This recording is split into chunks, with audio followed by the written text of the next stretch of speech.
এটা কি হলো? হ্যাঁ, এভাবে কেউ গাড়ি চালায়? আস্তে আস্তে যাও মিয়া। মামা, আপনি সামনে যে গাড়ি পাবেন সেই গাড়ির উপর উঠাই দিবেন। জান সমস্যা। যুদ্ধে নামছো নাকি তুমি? এইভাবে কেউ রাস্তা পার হয়? হ্যাঁ, আমি যুদ্ধে নামছি আর আমি এইভাবেই রাস্তা পার হই। আপনার কোনো সমস্যা? না। আসসালামু আলাইকুম আব্বা। ওয়ালাইকুম আসসালাম। আলাইকুম আম্মা। আমাকে বললে তো আমি বাস স্ট্যান্ডে গিয়ে আপনাদেরকে নিয়ে আসতাম। হইছে হইছে, আর নাটক করা লাগবে না। আমা, আব্বা, তোমরা তোমরা কখন কিভাবে কেন আসছো? আর তোমাদেরকে কি আসতে বলছে? কি আশ্চর্য! আরে মেয়ের বাড়িতে তার বাবা মা আসবে, সেখানে আবার কে আসতে বলবে? হ্যাঁ, এই সিয়ন, কি তুই কি খাওয়াছিস আমাকে? কি কইছেন তোমাকে? 2 চামচ ঘি হয় নাই? কি পেট ফুলছে? খুব হাসি আসতেছে না? তোর জন্য আমার শরীরটা নষ্ট হয়ে যাচ্ছে।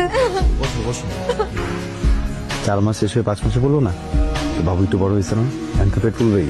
শোনো, কয়েকদিন পর 6 মাস হবে, তখন পেট আর একটু ফুলবে, এরপর 7 মাস হবে আর একটু ফুলবে, 8 মাস হবে, 9 মাস হবে, বাবু বড় হয়ে যাবে। না, পেট বড় হবে না।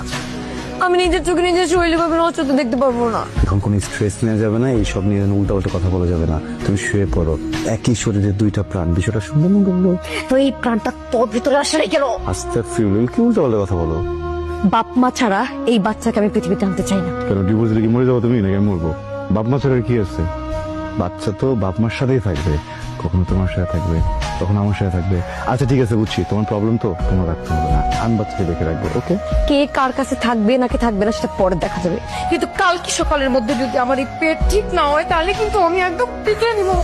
মা, এই কথাটা 2টা বছর আগে বললে জীবনটা অন্যরকম হতো। আপনাদের মেয়ে এরকম মেয়ে আর কোথাও পাওয়া যাবে না। আরে কি হয়েছে বল না। কি মানে ভং ধরছে? আদি পর থেকে আমি বিছানা থেকে উঠতে পারবো না। দেখবে এরকম আস্তে আস্তে করে আমি মৃত্যুর কোলে ঢলে পড়বো। মৃত্যুর কোলে তুমি ঢলে পড়বা না, তুমি বিউটি পার্লারে গিয়ে ওখানকার বেডে ঢলে পড়বা। তোমার মাথা খুশকি হয়েছে, বুঝছো? স্পা করতে হবে। দেখছো আম্মা কত খারাপ মানুষ হলে এই ধরনের কথাবার্তা বলতে পারে। তো সব একটু একটু করে খেয়ে রেখে দিচ্ছ, তুমি তো কিছুই খাচ্ছ না, তাহলে অর্ডার করতেছো কেন? আমার খেতে ইচ্ছে করতেছে না। না খেলে শ্বশুর অর্ডার না, মানে এটা তো কোনো মানে হয় না। কেন তুমি জানো না, একটা মেয়ে যখন প্রেগনেন্ট থাকে তখন তাতে একটু সময় কিছু খেতে ইচ্ছে করে, আবার একটু পরে একদমই কোনো কিছু খেতে ইচ্ছে করে। এই সেকেন্ডে সেকেন্ডে চেঞ্জ হয়। হ্যাঁ, সেকেন্ডে সেকেন্ডে চেঞ্জ হয়। আপনাকে কে বলছো আমি রেস্টুরেন্ট নিয়ে আসতে? কোথাও যাচ্ছ? কোথায় যাবো? না গো, সে যেতে যে সাজলাম বাড়ি কি কমকে কোথাও যেতে হবে? এমনি সাজা যায় না? এমনি তো তোমার মন ভালো হলে কি আর খারাপ হলে কি?